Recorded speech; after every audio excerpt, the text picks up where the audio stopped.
daming mga saging. Ayan oh. Ang daming mga hinog. Ay, hinog ba? Hindi pala hinog. Ano bang tawag nyon?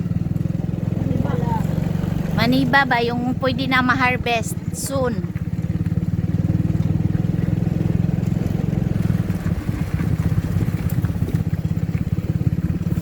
Ayan doon.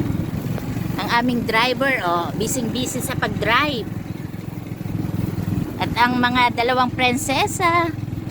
Ayan.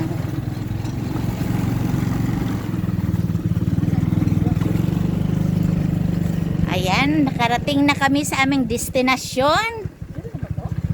Yes, ang destinasyon natin ngayon. Ay, salamat. Ayan. Ito pa yung mga gabi sa probinsya. O, di ba? Hello, hello. At mayroong pang chicken. Tingnan nyo, oh. Ibang style ng pagka-chicken niya. Yan. Oh.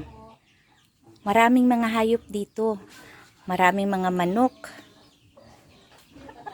O, yan, oh. Kita nyo yung chicken. O, ibang style, di ba? Yan, ang tahimik. Pag nasa probinsya talaga ang tahimik. Ayan. Nagulat siguro yung mga manok. Sino kaya itong nag-iingay dito?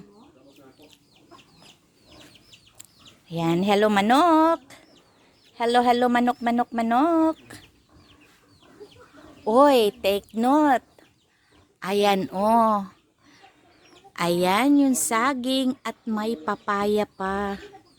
Nandun sa pinakatuktok may hinog.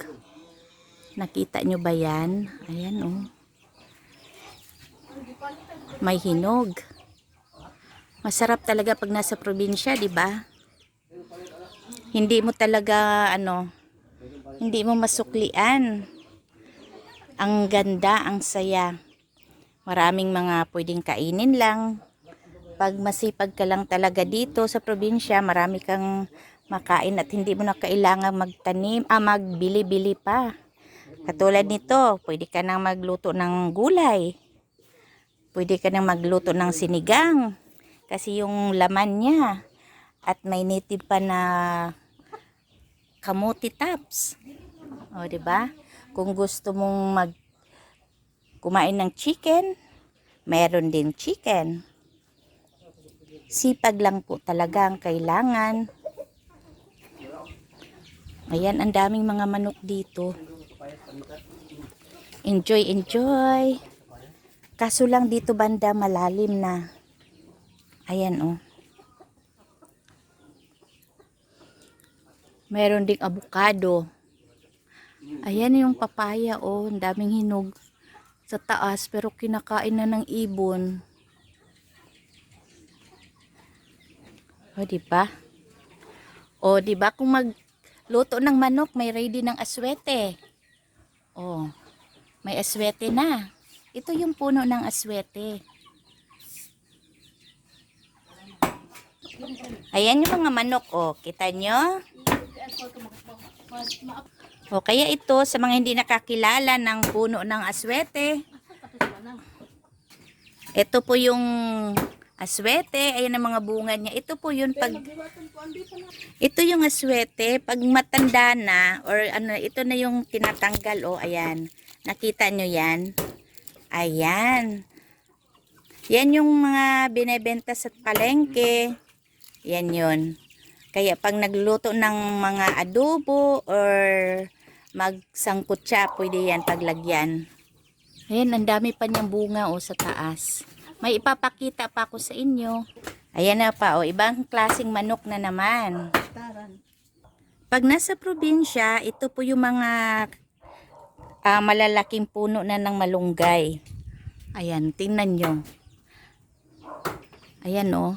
Ginawang poste na, hindi na kahoy, kundi puno ng malunggay yan. Pag umuulan na yan, ayan, tingnan mo, oh, ang ganda ng sibol niya.